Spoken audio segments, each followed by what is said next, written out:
కరీంనగర్, ఆదిలాబాద్, నిజామాబాద్, మెదక్ జిల్లాల బీజేపీ అభ్యర్థి విద్యావేత్త మల్క కుమ్రయ్యను ఆశీర్వదించండి. విద్యారంగంలోని టీచర్ల సమస్యలను చట్టసభలలో గట్టిగా పోరాడుతాం. మొదటి ప్రాధాన్యత ఓటు వేసి టీచర్స్ ఎమ్మెల్సీగా గెలిపించండి.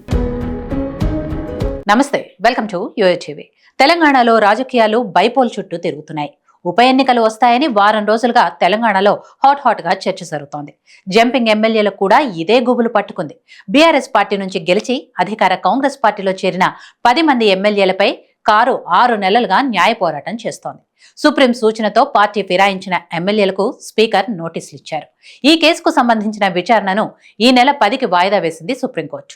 దీంతో ఖచ్చితంగా సుప్రీంకోర్టులో తమకు న్యాయం జరుగుతుందని, పార్టీ మారిన ఎమ్మెల్యేలపై వేటు పడుతుందని, ఆ 10 నియోజకవర్గాలకు ఉప ఎన్నికలు ఖాయమని బీఆర్ఎస్ వర్కింగ్ ప్రెసిడెంట్ కేటీఆర్ చెబుతున్నారు. పార్టీ ఫిరాయింపులకు పాల్పడ్డ 10 మంది ఎమ్మెల్యేల్లో ముందుగా దానం నాగేందర్, కడియం శ్రీహరి, తెల్లం వెంకట్రావులపై కోర్టును ఆశ్రయించింది బీఆర్ఎస్. ఇప్పుడు ఈ కేసు సుప్రీంకోర్టు వరకు వెళ్లింది. ఈ నెల 10న కేసుకు విచారణ జరగనుండగా ఈ ముగ్గురుపై వేటు పడుతుందా, లేదంటే స్పీకర్ మరో 7 మంది ఎమ్మెల్యేలు కూడా నోటీసులు ఇచ్చారు కాబట్టి మొత్తం 10 మంది ఎమ్మెల్యేలపై వేటు పడుతుందా అన్నదే ఉత్కంఠగా మారింది. సుప్రీంకోర్టు గనక ఫిరాయింపులపై తేల్చేస్తే 10 నియోజకవర్గాలకు ఉప ఎన్నికలు రావటం పక్కా అన్న చర్చ సాగుతోంది. ఈ క్రమంలోనే ఫిరాయింపు ఎమ్మెల్యేలపై కోర్టు విచారణ, వారికి స్పీకర్ నోటీసులపై సీఎం రేవంత్ రెడ్డి తనదైన స్టైల్లో స్పందించారు. నిబంధనల ప్రకారమే పార్టీ మారిన ఎమ్మెల్యేలకు స్పీకర్ నోటీసులు ఇచ్చారని, అందుకు వారు సమాధానమిస్తారని చెప్పారు. పార్టీ మారిన 10 మంది ఎమ్మెల్యేల నియోజకవర్గాలకు ఉప ఎన్నికలు వస్తాయన్న కేటీఆర్ వ్యాఖ్యలపైన ఆసక్తికరమైన కామెంట్స్ చేశారు సీఎం రేవంత్ రెడ్డి.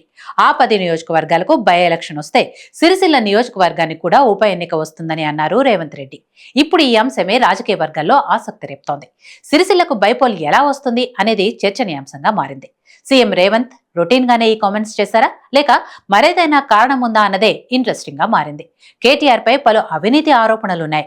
ఫార్ములా ఈ కార్ రేస్ వ్యవహారంలో ఏసీబీ, ఈడీ కేసులను ఎదుర్కొంటున్న కేటీఆర్ స్వయంగా విచారణకు హాజరయ్యారు. కోర్టులో పిటిషన్ కూడా వేశారు. మరోవైపు ఫోన్ ట్యాపింగ్ కేసులో విచారణ కొలిక్కొస్తుండగా ఆ ఇష్యూలో కూడా కేటీఆర్ పై అలిగేషన్స్ ఉన్నాయి. దీంతో ఈ కార్ రేస్, ఫోన్ ట్యాపింగ్ కేసుల్లో కేటీఆర్ తప్పకుండా జైలుకు వెళ్లక తప్పదని రేవంత్ రెడ్డి అంటున్నట్టు సమాచారం. అలా నేరం రుజువై ఎమ్మెల్యేకు కనీసం 2 ఏళ్లకు పైగా జైలు శిక్ష పడితే శాసనసభ సభ్యత్వం రద్దవుతుంది.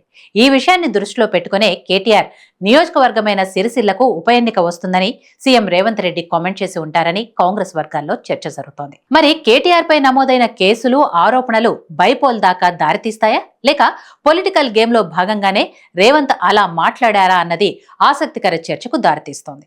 ఈ నెల 10న సుప్రీంకోర్టు తీర్పు తర్వాత తెలియనుంది.